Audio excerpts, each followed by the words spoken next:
Hello everyone, this is Riddhi from Perus. Today we'll talk about Regulating Act of 1773. Regulating Act of 1773 के बारे में आज हम बात करेंगे. मैं आपको थोड़ा सा बैकग्राउंड दे देती हूँ इसका. जब ईस्ट इंडिया कंपनी जब ब्रिटिश आई थी इंडिया में as in the form of East India company, तो वो 1600 में आए थे एज ट्रेडर्स. तो सिर्फ उनके पास राइट था, सिर्फ ट्रेडिंग का राइट था, इसके अलावा और कोई राइट नहीं था. पर उसके बाद 1765 में उस कंपनी ने ट्रेडिंग फंक्शंस के अलावा दीवानी राइट्स भी ले लिए थे. सो इन 1765 ईस्ट इंडिया कंपनी टुक दीवानी राइट्स ऑल्सो. दीवानी क्या होता है? जो रेवेन्यू और सिविल जस्टिस होते हैं उसके राइट्स ले लिए थे. पर ये जो रेवेन्यू और सिविल जस्टिस दैट इज़ दीवानी जो राइट्स थे, ये कहाँ के लिए थे? बंगाल, बिहार और उड़ीसा के लिए थे इन लोगों ने. बंगाल, बिहार एंड उड़ीसा. उसके बाद आई थी regulating act of 1773. Regulating act of 1773 के बारे में हम बात करेंगे. क्यों है ये इतनी इम्पॉर्टेंट, क्यों आई थी ये? To regulate the affairs of the East India company in India.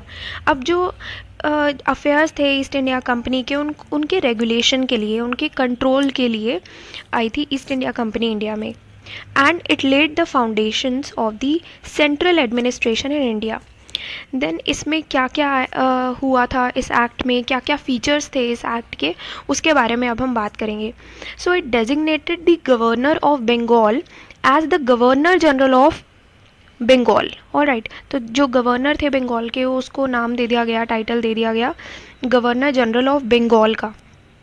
And it also created an executive council. Executive council create हुआ था. कितने मेंबर्स का? 4 मेंबर्स का, 4 मेंबर्स का एग्जीक्यूटिव काउंसिल क्रिएट हुआ था, ताकि वो गवर्नर जनरल ऑफ बंगाल को असिस्ट कर सके. और जो फर्स्ट गवर्नर जनरल थे, this is very important, you have to keep this in mind. First governor general was Lord Warren Hastings. So Lord Warren Hastings was the first Governor General. All right, you have to keep this in mind. This is very important for exam point of view. Then अब जो governors थे बॉम्बे और मद्रास के, Bombay and Madras के जो governor थे वो subordinate थे to the governor general of Bengal. अब जो गवर्नर जनरल ऑफ बंगाल थे उसको हाईएस्ट पोजीशन दे दी गई, सिंस उनको गवर्नर ऑफ बंगाल से governor general of Bengal title दे दिया गया. तो इस वजह से जो बाकी के जो गवर्नर्स थे बॉम्बे और मद्रास के, उनको सबॉर्डिनेट कहा गया to the governor general of Bengal. अब जो सुप्रीम कोर्ट था वो भी इस्टेब्लिश हुआ था उस टाइम पर. तो 1774 में, 1773 में आई थी रेगुलेटिंग एक्ट, 1773 में रेगुलेटिंग एक्ट आई, और 1774 में सुप्रीम कोर्ट इस्टेब्लिश हुआ था कैलकटा में. So supreme court was established in Calcutta in 1774. और इसमें सुप्रीम कोर्ट में कौन कौन थे? एक तो चीफ जस्टिस थे, बाकी 3 अदर जजेस थे. So 1 chief justice and 3 other जजेस. Then it also prohibited the servants of the company from engaging in any private trade और accepting any kind of presents और ब्राइब्स. तो इस रेगुलेटिंग एक्ट ने क्या किया था कि कंपनी के जितने भी सर्वेंट्स थे, जो कंपनी में काम करते थे लोग, उनको मना कर दिया था कि वो किसी भी तरीके के प्राइवेट ट्रेड में एंगेज नहीं रहेंगे, कोई भी प्राइवेट ट्रेड प्रैक्टिस नहीं करेंगे, और कोई भी प्रेजेंट्स और या फिर ब्राइब्स जो है वो वहाँ के नेटिव से एक्सेप्ट नहीं करेंगे. Alright, then it also strengthened the control of the British government over the company by requiring the court of directors. Court of directors is the governing body. Alright, court of directors is the governing body of the company.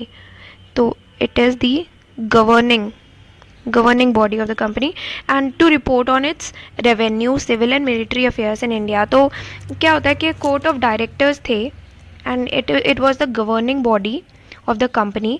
तो जो court of directors थे उनको क्यों establish किया गया था? कि वो रिपोर्ट कर सके उनके रेवेन्यू पर, civil as well as military affairs पर. तो उससे क्या होता है कि जो ज़्यादा कंट्रोल हो गया इनडायरेक्टली ब्रिटिश गवर्नमेंट के हाथ में हो गया ना, कि सिर्फ कंपनी पे कंट्रोल ना रहे। ईस्ट इंडिया कंपनी सारा कंट्रोल क्यों लेगी?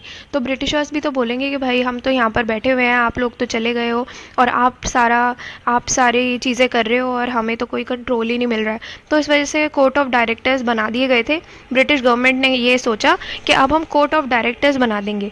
कोर्ट ऑफ डायरेक्टर्स क्या करेगी कि वो सारे रेवेन्यू, सिविल और मिलिट्री अफेयर्स को रेगुलेट करेगी और इससे हमारा भी फ़ायदा होगा और साथ में कंपनी का भी फ़ायदा होगा। तो दोनों मिल बांट के हम फ़ायदे में रह सकते हैं। तो इसलिए जो मेन कंट्रोल था ब्रिटिश गवर्नमेंट का, वो और स्ट्रेंथन हो गया था और कंपनी का कंट्रोल जो है इस वजह से कम था। So that's all for today. Please like, share and subscribe to my channel. Thank you for watching my videos.